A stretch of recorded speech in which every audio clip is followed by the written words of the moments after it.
This is More Than Money with Mapalo Makhu, brought to you by Sasfin Wealth. Welcome to More Than Money.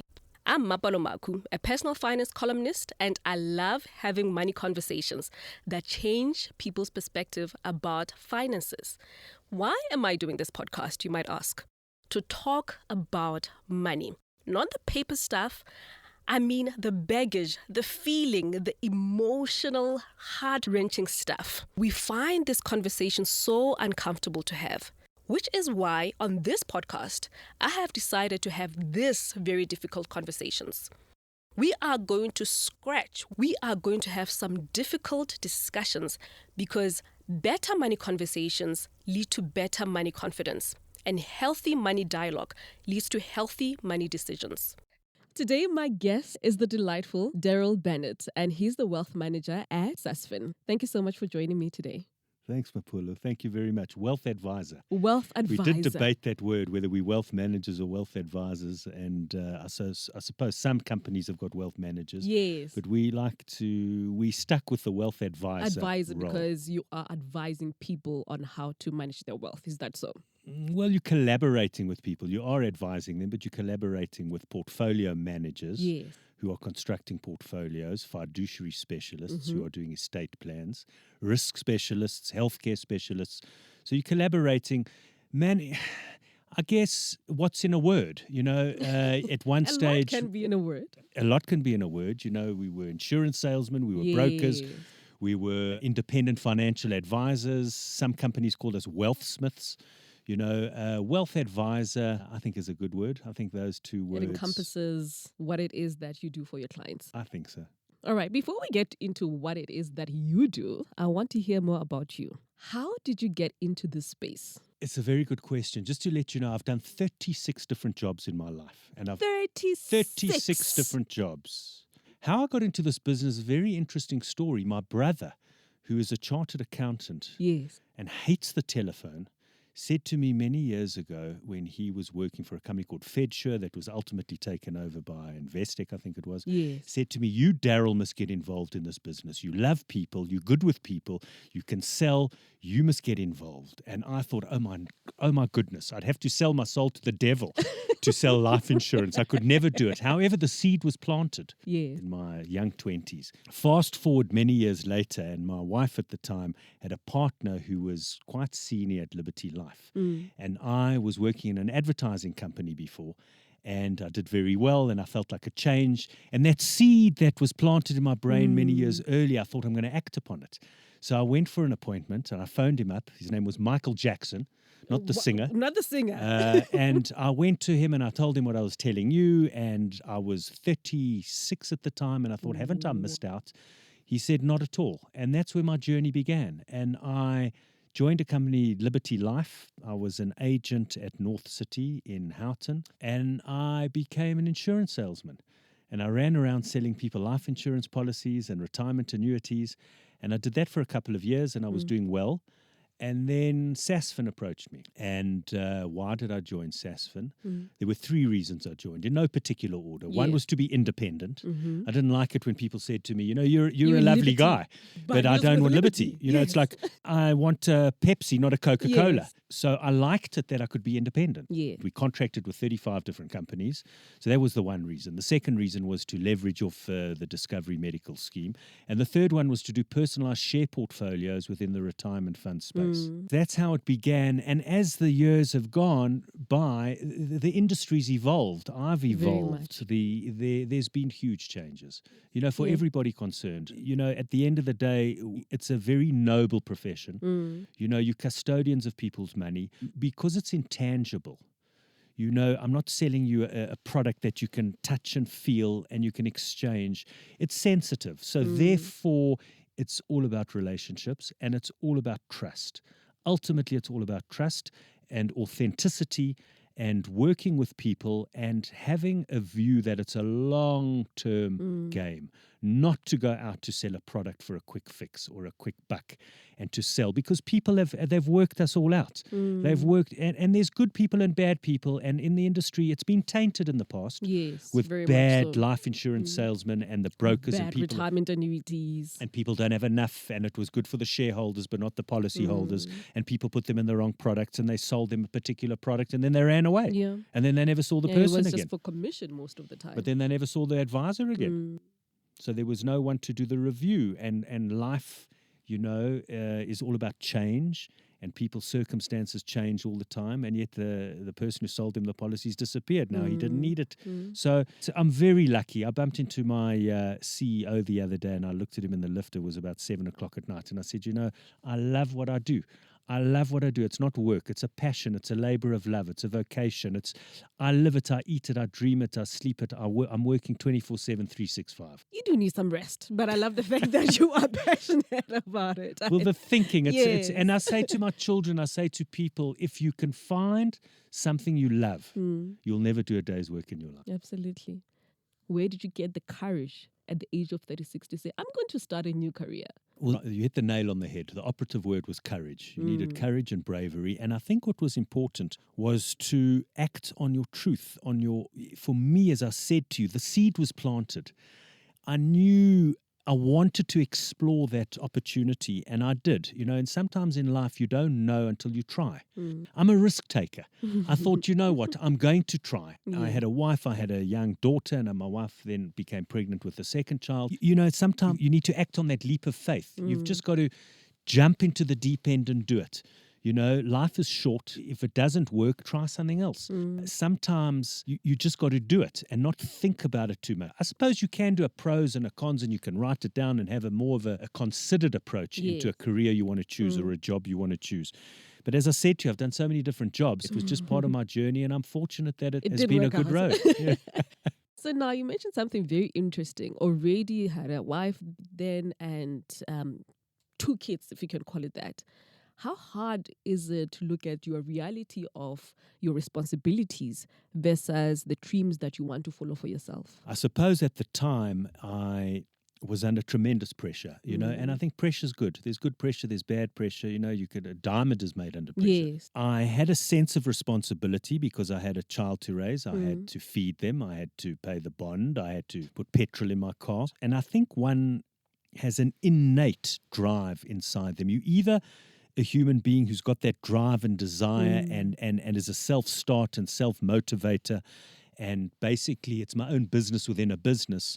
And there's some people who want the security of a job and a salary at the end of the month. And there's no right or wrong. It just depends on how well you know yourself and how far you can push yourself. I guess if you've got responsibilities, I don't know how I would have got into it in this day and age. And I think of the people who started off just before COVID. And then COVID came.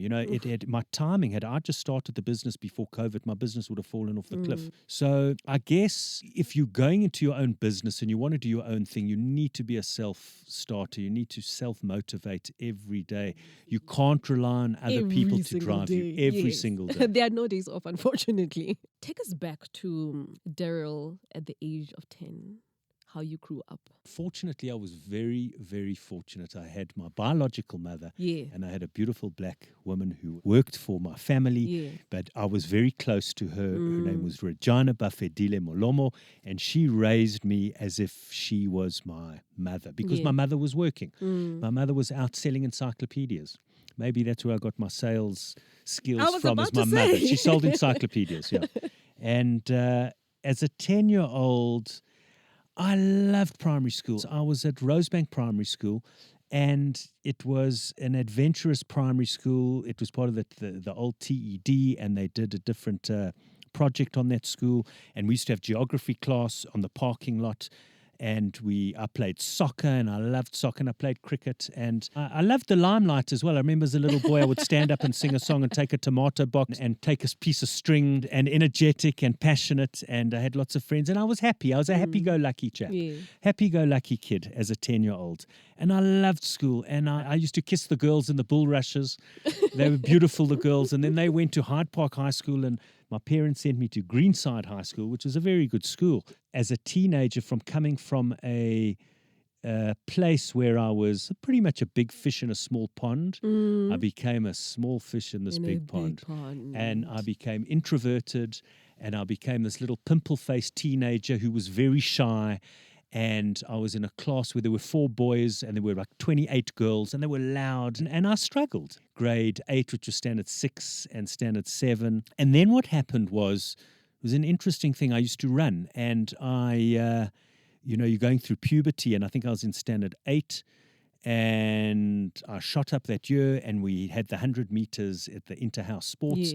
And I got out of the starting blocks, and I was in the lead. And at the end, the guy, his name was Douglas Vach, pipped me, and he won. And this particular guy had never lost a race. Oh, wow. He won the 100 meters, the 200 meters, the 400 meters. Star. He was the star. Yes. And he used to do the Elvis Presley impersonations, and the headmaster used to love him, and he used to put Everybody money on him, loved him. and everybody loved him. And I thought, next year, I'm going to beat this guy. I am going to beat this guy. I found a strength in me. I found speed in me that I thought I'm going to use to my ability. And the following year, I'm going to train. I'm not going to tell anybody. And the following year, when I was in standard 9, I trained at the Wanderers. And as I said, I was this pimple-faced teenager training with Springbok rugby players, Ray Morton, Jannie Engelbrecht at the Wanderers. They were 23, 24. Yes. I was running around in the middle of winter, vomiting after every training session, and I had one goal in mind, and that was to beat Douglas Vach in the 100 meters. And the day arrived, and I took a tablespoon of honey before the race, because instant energy, and I got into the starting blocks. I was so focused, and I smashed him in the 100 meters. I had so much adrenaline, and I had so much energy that I ran the 200 meters, and I smashed him again. Now, I only trained for the 100 meters. People came up to me and said, "Darryl, can you believe it? You got to run the 400 meters." So I've never run the 400 meters in my life. I said, you got to run the 400 meters. Because if you run it and you win it, you're going to win the Victor Ladorum. Oh, wow. I said, oh, my word, really? So anyway, the 400 meters comes along. I get into the starting blocks, and I won the 400 meters. And I won the Victor Ladorum. And it was this massive trophy I took home. And it was a very special time in my life because it taught me lots of lessons.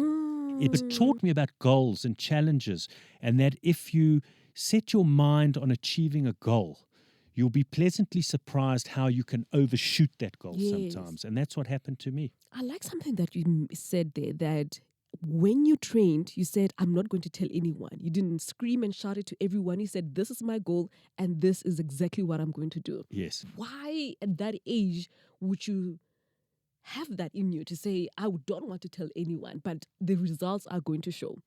Well, funnily enough, maybe it was a fear factor. Maybe I thought I wasn't going to win the 100 meters. Maybe they would have laughed at me. Maybe. I don't know why. I just thought I was introverted. I just did my own thing. Perhaps no one's going to believe me. No one's going to believe me. And also, you know what? You get the talkers and you get the doers. And I thought, what happens if I fail? What happens if I don't beat him? But it's funny because many years later, I set myself another goal. And that was to swim the Robben Island in a Speedo and goggles and no wetsuit in freezing cold water. Oh, my word. Okay, 7.5 kilometers on this most iconic island. Yes. And I told everybody. It was my second attempt, and I told the whole world. And why did I tell everybody? Because I used that as motivation. Yes, that I thought was if I don't tell them, I accountability. have to do it. Yes. Now I have to. I've told the whole world. I've set up a WhatsApp group. I've told the whole world I look like a real idiot if I don't do it. So it was interesting. When I was 16, I didn't tell anybody about the 100 meters that I wanted to win. But I did tell the whole world that I was going to swim the Robben Island. Do you remember the first time where you realized that money was important? Oh, absolutely. The first time I realized money was important when I did my first job as a 14-year-old. Yes. When my friend said to me, listen, I'm going away. Will you deliver the newspapers for me? In the middle of winter, 4 o'clock in the morning on my BMX bicycle with my hands just about frostbitten, frozen. I had to deliver we had a newspaper called the Rand Daily Mail, and which was a liberal newspaper in the Sunday Times. And I did that for him, and that was my first job. And funny enough, although my mother sold World Book encyclopedias, on the school holidays, I also sold World Book Encyclopedia. Once again, this little pimple-faced teenager whose voice was squeaking, had to go to adults and do a Yes. demonstration, take out the briefcase, they had those credit card machines that you kind of, with these big blocks, and you'd put the carbonated paper, and I would do a demonstration to 35, 40-year-olds to sell Yes. World Book encyclopedias to their children. So money, it's not about the money. The money must be the byproduct. As I said earlier, if you love what you do, I love the challenge of the 100 meters, or doing a Robben Island, or closing a deal, Yes. or sitting with somebody and believing that the product I'm selling is going to give them value, is value for money, is going to be a great set of encyclopedias for their children. And I honestly believe that they need it, Yeah. and that it would be irresponsible of you not to buy it for your children. Do you understand what I'm saying? I was so passionate about what I sold and I believed in that maybe sometimes people just wanted me to keep quiet and just, where do I sign? Just go away. Where do I sign? I've always loved working. I've always put my heart and mind into it. Listen, there are times where it's not great. But I worked at the Rand show once, selling ice creams day and night, and cleaning the machine and getting there early in the morning and working 12, 14 hours days. I think I got 30 rand a day. And I worked for 15 days and I got 450 rand, and I went off to buy myself a nice sound system because I loved music. We love music, And yes, so I had a goal. Why was I working? I wanted the money because I wanted to buy something. And I think that, you know, when I look at some people today who come from families where they don't need to work, where they have got sufficient, I think you're taking something away. I think you're taking something away from them. There's an education that you don't learn out of a book, or you don't learn at university. It's the education of life. The question sometimes I have of, when you have provided everything for your kids, how do you give them that ambition? Because they grew up with all the comforts in the world that they kind of miss. Whereas if you grew up and, you know, you went out of your way, you had a goal, you knew that these are the things that you wanted to achieve, you are better off. How do you do that for your children? It's very difficult. I mean, I couldn't get my head around private schooling. I didn't go to a private school. Okay, it was a government school in the apartheid era. I think my parents paid 20 rand. It was a good school, but there was no wealth there. The wealthiest family might have been a son whose father was a lawyer, for a small law firm. So people learned to hustle.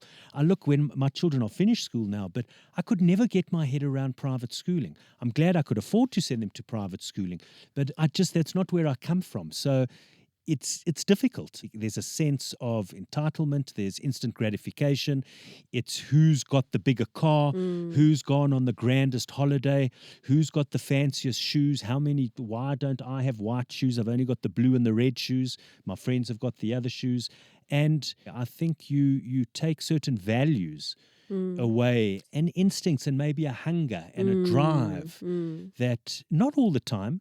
If some people have got the wherewithal to understand what life is all about and do have the drive, I'm not condemning the private schooling, but from me and where I come from and my experience, I mean, if I look at my schooling and where I am today with what I learned then, I think it stood me in good stead. And private schooling or people getting, I don't think they got the value for money. You can't appreciate money or the value for money unless you've worked for it and been paid for it.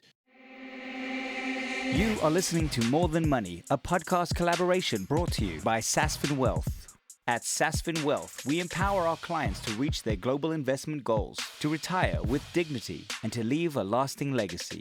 If you would like to have real money conversations, visit sasfin.com/wealth and talk to us. Enjoy the rest of the podcast.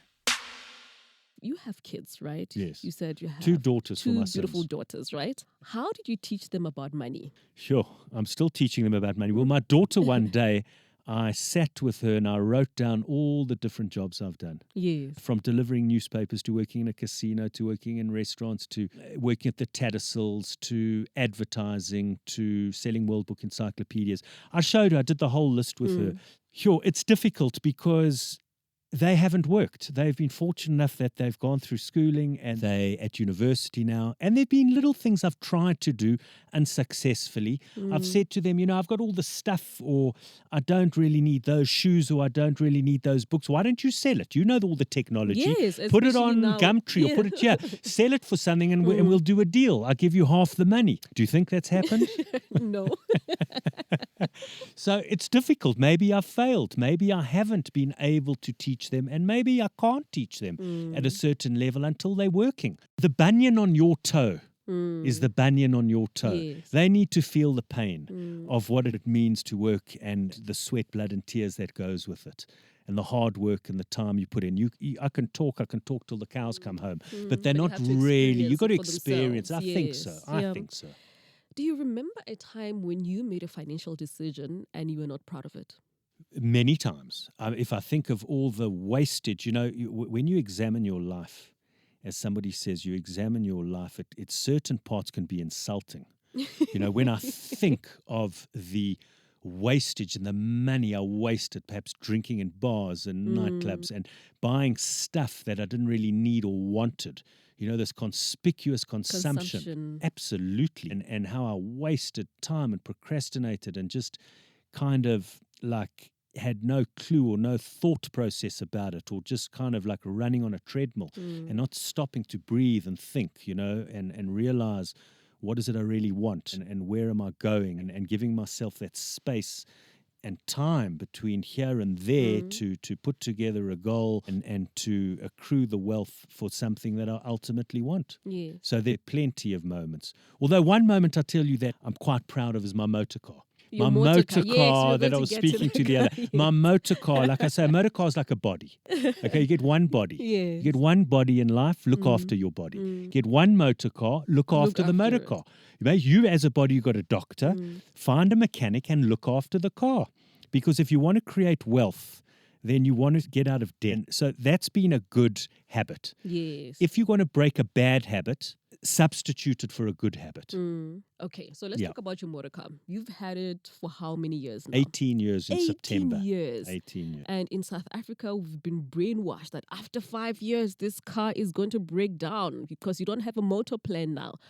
What does it take for you to think differently? There was a new BMW that had come out that changed the shape of the 3 Series. Yes. Okay, in 2005, it was the car of the year. And I'm not a car guy. And I looked at this car and I thought, wow, I love the This is lines, I love the yeah. shape, I want that car. And when I went to buy the car, I walked around and I looked at the car, and the car salesman said to me, "What's wrong?" I said, "I want to pick up this car and put it in my pocket."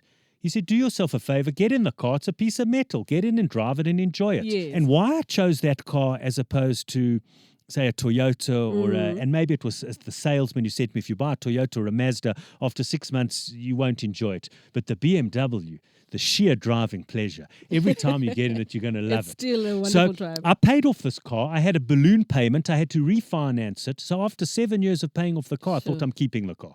I love the car. To this day, I love my car. I service the car. I've got a great mechanic, and I've taken it around the country, and it's a diesel. It's like a tractor. It's a diesel. This thing just keeps going and going, and I love it. And it still looks good. And in a couple of years' time, it will be a retro because it will be 20 years old, so it will Yes. become a classic.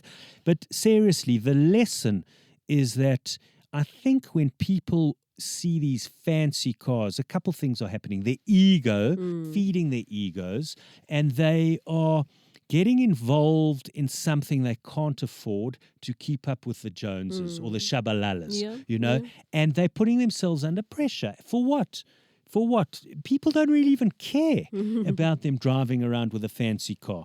They got that car. I want that car. I hate that person for driving that car. Yes, Who that's do what they it think is. of? So then they'll go and work and get the goal, which is good. So they want to work hard. But work hard is wonderful. But why to buy a motor car? Really? I don't think so. Unfortunately, advertising, the media has put a lot of messages out there. Take women, for example, the model, the supermodel. Yes. Women must look like that in a fancy costume and a fancy dress and a Louis Vuitton handbag. So all these women feel that that's what they want to aspire And to. if you do not look like that, it means that you are inadequate. You are inadequate and you're not worth anything. And so that's what society does, and that's what media does, and that's what advertising does to sell products.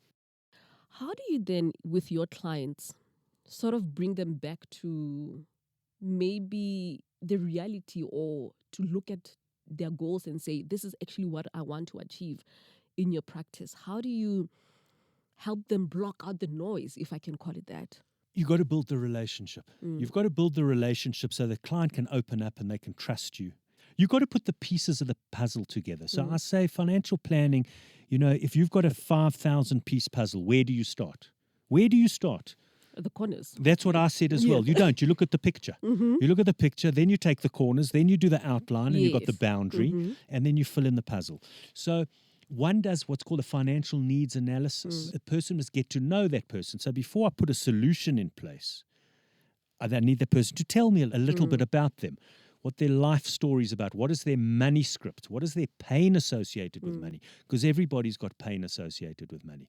Whether you come on the one side of the spectrum, whether you come from supreme wealth and you get fetched from school in a gold Rolls Royce, you're going to feel ashamed. Most people come from poverty, so there's that pain associated with it. So I think by probing the right questions and getting to know the person well and understanding what their balance sheet is made up of and what their debt levels are and what they aspire to, what are their values, what are their needs, what are their goals. Those are three very important topics to unpack. Their values, their needs, and their goals. Their behavior is another story. Yes. You can look at that and work on that once you've built up a bit of a relationship. I don't want to attack their behavior, their spending patterns, Yes. but rather focus on their needs. Okay, what do they actually need? You know, it's that Maslow's hierarchy of needs. And work together. It's a partnership. When I work with my clients, I like to think that we're partners, that I'm on their side. It's a long-term plan. And I say to my clients, one day, I want your little baby to sit here. And I'll say to him, do you remember one day back in the day when your mom was sitting here? It's a long-term play, and it's important that the client and the advisor have a good rapport. You have to have a good rapport. It's important that they get on with each other because the trust is everything. Yeah. The trust is everything, and getting to know the person and putting the pieces of the puzzle together will help unpack what you can do for them and what you can help them establish goals, look at their needs, and look at their values. Yes. How do you, when you're sitting with a client and perhaps they feel like, you know what, maybe financial freedom, financial security is far-fetched for me. How do you sort of bring them back to realize, okay, these are the steps you can actually take? Because I think especially in the environment that we are in, people find themselves very overwhelmed. It's very difficult. When I'm sitting with clients that don't have enough money, if you don't have enough money, you don't have enough money. And if you're in your 40s and 50s and you don't have enough money, I can't eke out big performances. They're difficult conversations. Yeah. They're conversations around their budget. And that in itself is difficult. When you've got rampant inflation and you're telling your client to cut the budget. Like, where do I cut? What do you There's want them to nothing eat? more Cat to food? cut. Yes. It's very difficult. It's not easy. And I guess that's why, going back to values, that's why the family, the values of the family is so important and the community is so important, is that less than 6% of the population can retire. And it's not just South Africa, it's the whole world. So therefore, one perhaps would need to reassess their values and strengthen relationships with their loved ones because they may need to lean on them for support. And I'm part of the sandwich generation. So I look after young children, my children and my mother. So, and I'm not the only one. There are plenty out there. So I think to answer your question, if you, like most people who can't retire, a lot of internalization is required, a lot of inside and working out, okay, what can I do as a human being to give back in this world? Have I got a hobby? If I can't retire at 65 and I'm forced to retire because the company rules say I've got to be out at 65, have I got a side hustle? What am I going to do to keep going, to earn extra money? Start thinking about it 10, 15 years before and come to the realization that perhaps retirement is a myth in your life and it's okay. It's a hard conversation, but it's the truth. Yes. So I don't want to lie to the clients or paint them a rosy picture that the outcome is not going to be what they're looking for, that sometimes you've got to get down to the truth and the nuts and bolts of perhaps, I'm sorry you never started saving when you were young enough. Some people just had bad luck fall on them, So you need an element of luck, but it's difficult. Now, Darryl, you've mentioned and we've spoken about how a young person can manage their money. Take us back to a young Darryl, 35, 40. How were you managing your money and what are some of the habits that you have kept because they were good habits and some of the habits that you have completely let go of? Okay, so the good habits, it was a good habit. I wish I would have started younger, Yeah. was a retirement annuity. I took out a retirement annuity when I was 32. probably started at 20 years too late. It's a great investment. Think of it as a personal pension. It's your own pension. It belongs to you. You fund it. It rolls up tax-free. There's no dividends tax. There's no capital gains tax. There's no income tax. When it gets sizable enough, you can get a portfolio manager and can do a personalized share portfolio within the retirement annuity. It's a wonderful vehicle. It's a personal pension that you can take with you, and you will use it in need at one time in your life when you reach retirement. At one point in time, you had to commute it by age 69. Now you can keep it going. So that was a good habit. Another good habit was I complemented that with an endowment, those 5-year endowments, which is also very nice. If some people don't want to be locked away because you don't have the flexibility with a retirement annuity like an endowment, take out a 5-year endowment. And if you really got the discipline, every 6 months, start another one. And start another one. So then in 5 years' time, every 6 months, they mature. And then you can establish a goal and say, well, I want to go to the south of France, or I want to go to Thailand, or I want to travel, or I've got a goal. Use your little endowment for that. So I had that. The bad habit was that I stopped doing that. I took the endowment, I went traveling to America, which was okay that I had the money, but I never then started a new one. I suppose life got in the way. You know, God laughs while we're busy making plans. But I can vouch for a retirement annuity. The government gives us the tax break. Use it. We pay so much tax. Why would you want to invest in something after you've paid tax to put it in investment where there's more tax? Most people's desires is to get their finances together, but how do you balance the living in the now and making sure that your financial future is secure? Sure, it's a good question. A lot of people don't really know what they want, and a lot of people don't really take retirement that seriously.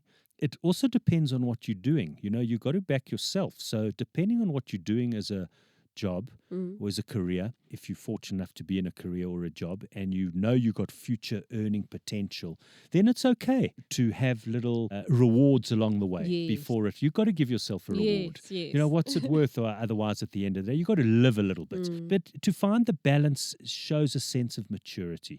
You need that maturity. And in order to get that money maturity, and there's a book, I think his name is Kindler, wrote Money Maturity. It's once again, you got to unpack your money script. You got to go back to the beginning and touch your pain points to understand what had happened perhaps to your mother or your father, that you don't want to repeat the pattern. You don't want to repeat the cycle. As financial planners, we want to give our clients well-being. You want to have a good life and be able to retire. So it's difficult finding the balance. It's difficult. If you're married, what did Warren Buffett say? The biggest investment you're ever going to make is the person you choose to marry. That is so not everybody gets that right. But if you are married before you've had children, sit down and have a plan. Work it out. If you've got a bond, say, you know what, before we have children, let's pay off this bond so that when the children come, we can have fun. We can do the things that we won't be able to do when there's school fees and other expenses and mortgage bonds to pay. And it'll put pressure on the marriage. And inflation. But it puts pressure on the marriage. Most people get divorced because of money issues. So if they sort their money issues out, you see people go wrong because they don't plan. And people are cynical because they say, yeah, but plan, look what happened. No, you plan and then who would have thought COVID? So then you adjust your plan. If you fail to plan, you're going to plan to fail. One of the things you mentioned was we learn so much from our parents, from our how we are socialized, basically. What are some of the lessons that you learned growing up about money? Well, there wasn't an abundant supply of it to begin with. There are good lessons. My mother was the national sales manageress for World Book Encyclopedias. And I could hear her on the telephone, you know, down the corridor, first thing in the morning on the phone, making a sale, making a call.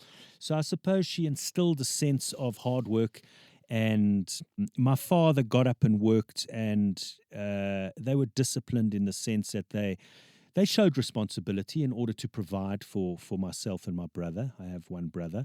However, I discovered at a very young age that there wasn't a lot of money splashing around for me to do what I wanted, so that therefore I worked. So I got jobs. If I wanted the money, I worked. I hated asking my father for money. I hated. I said, Dad, can I have some money? He'd put his hand in his pocket, said, how much do you want? How much do I want? You know, and what have you got there? A 20 Rand note, another 20 and a 10 Rand note. Why do you want the money? No, I'm going to play pool. You're going to play pool with the boys at the pub. You know, it wasn't nice. I didn't like to ask him for money. And I don't think he really enjoyed giving me the money.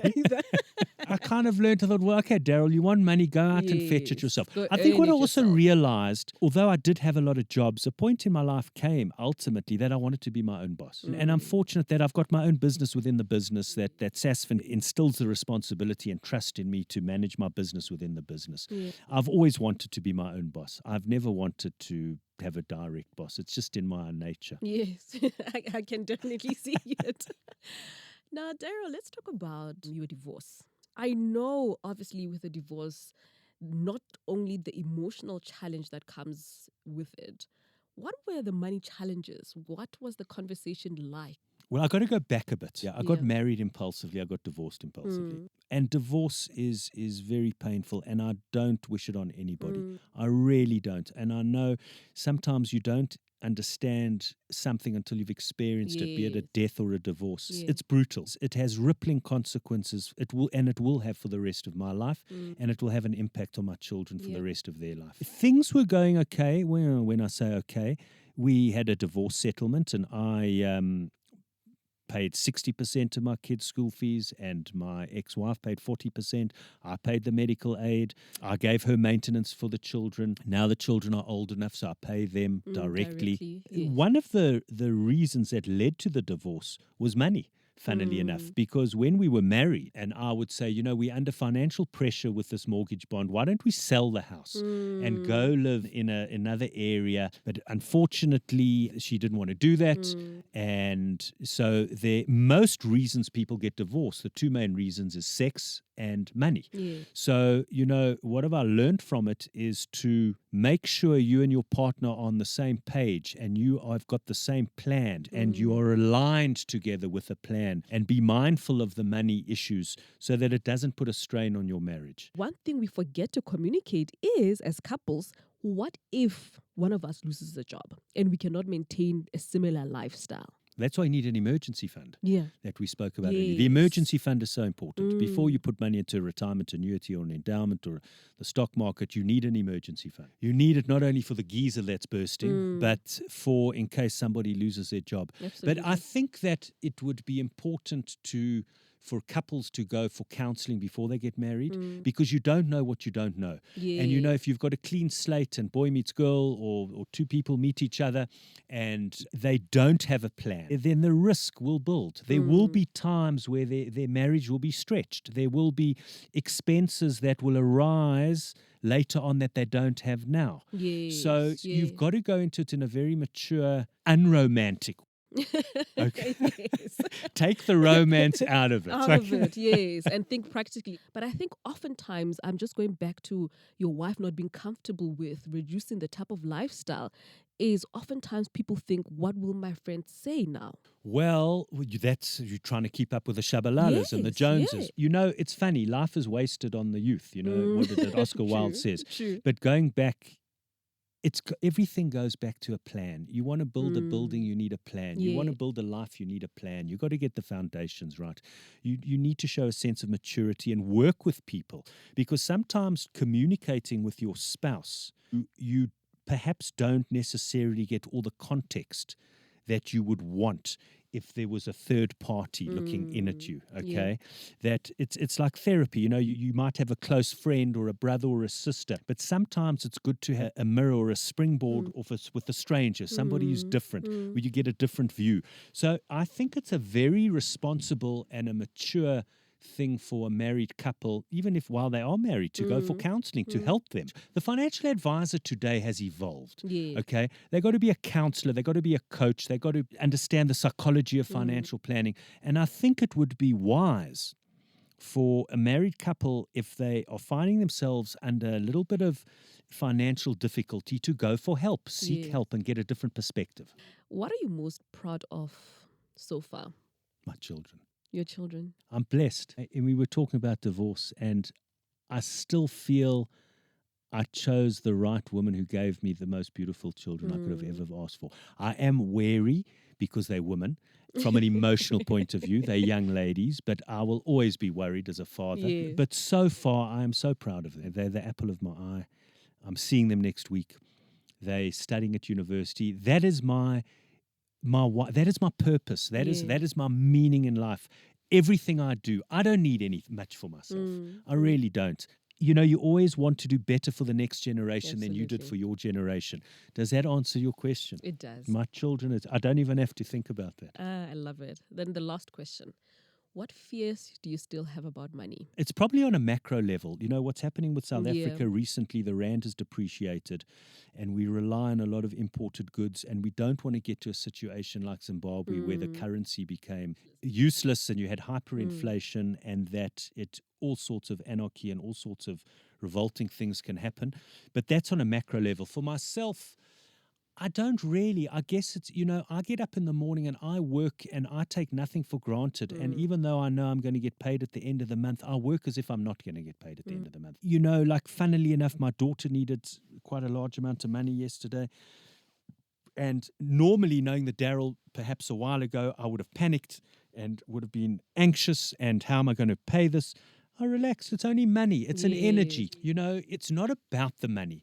I've learnt in life it's not about the money. If we can control what we can control, like I was saying to you earlier, get up in the morning, I pray, I plank, I do press-ups, I meditate. I haven't swum yet. I meditate, I journal, and then I go swim. Yes. I can control what I can control to make Darryl a better and stronger human being. I read a lot so that I can help my clients and have the skills so that if some company comes and takes out my company and I'm unemployed, I can back myself on getting another job.